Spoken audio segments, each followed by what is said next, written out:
नमस्कार प्यारे बच्चों, उत्तराखंड सीरीज़ का आज हमारा है 15वां दिन और आज का विषय बहुत महत्वपूर्ण रहने वाला है क्योंकि आज हम किसी एमसीक्यूज़ वगैरह पे बात नहीं करेंगे। आज हमारे पास हमारा खुद का एक विषय है जो मैं लेकर आई हूँ आपके लिए। वो है हमारे ज़िले की भौतिक संरचना। भौतिक संरचना से बच्चों परीक्षाओं में बहुत बहुत प्रश्न पूछे जाते हैं, इसीलिए ये मेरा प्रयास रहेगा कि मैं अपने इस भाग में इस भौतिक संरचना के टॉपिक में आज आपको ज़्यादा से ज़्यादा चीज़ें सिखा सकूं। ये हमारा प्यारा जिला उत्तराखंड है। ये उत्तरी दिशा, ये दक्षिणी, ये पूर्वी और ये पश्चिमी। बच्चों, हमने अपने ज्योग्राफी में 6th-7th क्लास में एक टॉपिक पढ़ा होगा, अक्षांश देशांतर, जिसमें क्या है, रेखाएं कुछ इस प्रकार होती हैं, कुछ इस प्रकार होती हैं। जो पृथ्वी को इस भाग में बांटती है उसे कहते हैं अक्षांश, जो इस भाग में बांटती है उसे कहते हैं देशांतर।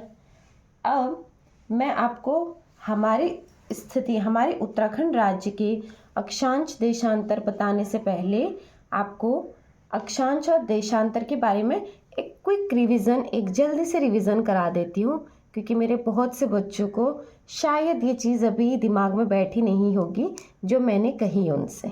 ठीक है बच्चों? तो बच्चों, ये हमारी है पृथ्वी। हमारी पृथ्वी क्या है? गोल है। इस पर हम कोई चीज़, कोई जगह किस दिशा में है, कहाँ से क्या, कितनी दूरी पर है, ये सब जानने के लिए हम मनुष्य ने अपना काम आसान करने के लिए यहाँ पर क्या करिए, अपने इस पृथ्वी पर कुछ अपने क्या करिए, इमेजिनरी लाइंस ड्रॉ करिए। ये जो हम भूमध्य रेखा, कर्क रेखा, मकर रेखा, उत्तरी ध्रुव या दक्षिणी ध्रुव की बात करते हैं, ये चीज़ें कोई हमारे धरती पे बनी हुई नहीं है। ये हमने आर्टिफिशियली एक बनाई है कि हम चीज़ों को अच्छे से क्या कर सकें, रिकॉल कर सकें या ध्यान में रख सकें। हमारी धरती को जो बीचों बीच खींची गई जो रेखा है उसको इक्वेटर कहते हैं या भूमध्य रेखा कहते हैं। भूमध्य रेखा के ऊपर हमें मिलता है ट्रॉपिक ऑफ कैंसर या कर्क रेखा। ये कर्क रेखा हमारे भारत देश के बीचों बीच भी होकर जाती है, ये बात आप याद रखिएगा। और यहीं पर नीचे है ट्रॉपिक ऑफ कैप्रिकॉर्न, इसे कहते हैं मकर रेखा। तो जो इस प्रकार से रेखाएं हैं इसे कहते हैं अक्षांशीय रेखाएं, या इंग्लिश में कहूँगी तो लैटिट्यूड लाइंस। ये क्या करती हैं, स्थिति को नॉर्थ साउथ डायरेक्शन बताती हैं। ये बताती हैं कि कोई चीज़ नॉर्थ डायरेक्शन में है हमारे अर्थ के रिस्पेक्ट में, इक्वेटर के रिस्पेक्ट में, वो इक्वेटर भूमध्य रेखा के संदर्भ में वो चीज़ उत्तरी दिशा में है या दक्षिणी दिशा में है। ये अक्षांशीय रेखाएं उत्तर दक्षिण विभाज करने में मदद करती हैं। वहीं दूसरी तरफ हमारा आता है देशांतर रेखाएं। ये भी क्या है, इसको इंग्लिश में कहते हैं लॉन्गिट्यूडनल लाइंस। ये भी काल्पनिक रेखाएं हैं जो हमारी अर्थ पर कुछ इस प्रकार से खींची गई हैं। देशांतर रेखाओं का कार्य ये होता है कि ये कोई भी चीज़, कोई भी जगह, कोई भी देश को हमारे किस उसमें बांटती हैं, ये बांटती है पूर्वी दिशा में है कि पश्चिमी दिशा में है। ठीक है? अक्षांशीय रेखाओं का कार्य है उत्तर दक्षिण बताना, और देशांतर रेखाएं बताती हैं हमें वो ईस्ट है या वेस्ट है, पूर्व है या पश्चिम है। तो देखिए बच्चों, जैसे हमारी इंडिया की position latitude wise 8 degree 4 second north है और 37 डिग्री 6 सेकेंड नॉर्थ है। मीन्स इसका अर्थ क्या है, ये हमारी है भूमध्य रेखा। और हमारा अर्थ जब ये दोनों लैटिट्यूड्स नॉर्थ डायरेक्शन में है, मतलब हमारा अर्थ क्या है, इक्वेटर से ऊपर है, ऑब्वियस सी बात है। और लॉन्गिट्यूड की बात कर रहे हैं तो लॉन्गिट्यूड है 68 degree 7 second east and 97 degree 25 second east. यानी कि यहाँ पर कहीं जैसे ये 0 है, 20, 40, 60 और यह है 80 डिग्री। तो 68 डिग्री 7 ईस्ट से लेके ये कहीं यहाँ पर आपको 97 डिग्री 25 सेकेंड ईस्ट, यहाँ पर कहीं इसके बीच कहीं हमारा क्या है, इंडिया है। ये शॉर्ट टर्म आपको याद कराने के लिए मैं बता रही हूँ कि हमने कुछ इस प्रकार से अपनी छठी सातवीं में पढ़ा है और बहुत से बच्चों को ये पता भी होगा। वहीं लैटिट्यूड की बात करेंगे तो कुछ 8 डिग्री 4 नॉर्थ से लेके 37 डिग्री 6 सेकेंड नॉर्थ, कुछ यहाँ पर हमारा इंडिया क्या होगा आपको मैप में दिखेगा। मतलब हमारा लैटिट्यूड लॉन्गिट्यूड, हमारे अक्षांशीय रेखाएं और देशांतर रेखाओं से मैंने क्या किया, बिना अपना भारत देश का नक्शा रखे, बिना ज़्यादा कुछ खोज किए हुए, मैं सीधे सीधे आपको बता रही हूँ कि हमारे देश इसी बीच कहीं पर ग्लोब में हमें मिलेगा। तो यही कार्य होता है अक्षांशीय रेखा का और देशांतर रेखा का। अब अक्षांशीय देशांतर रेखा मैं उम्मीद करती हूँ काफ़ी बच्चों को समझ में आ गया होगा।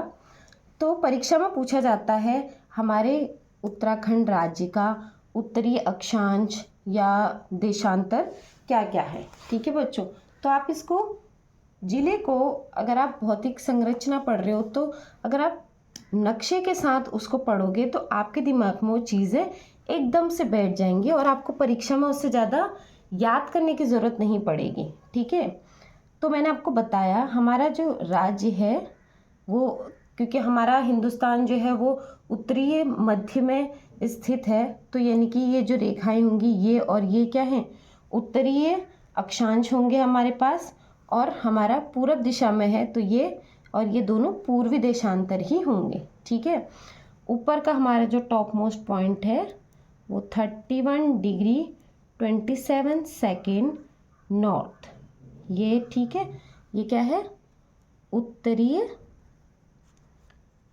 अक्षांश है। ठीक है बच्चों, और वहीं पर हम नीचे दक्षिण की बात करें तो 28 डिग्री 43 सेकेंड, ये भी उत्तरीय अक्षांश है। अब आप कुछ बच्चे कहेंगे ये भी उत्तरीय अक्षांश, ये भी उत्तरीय अक्षांश।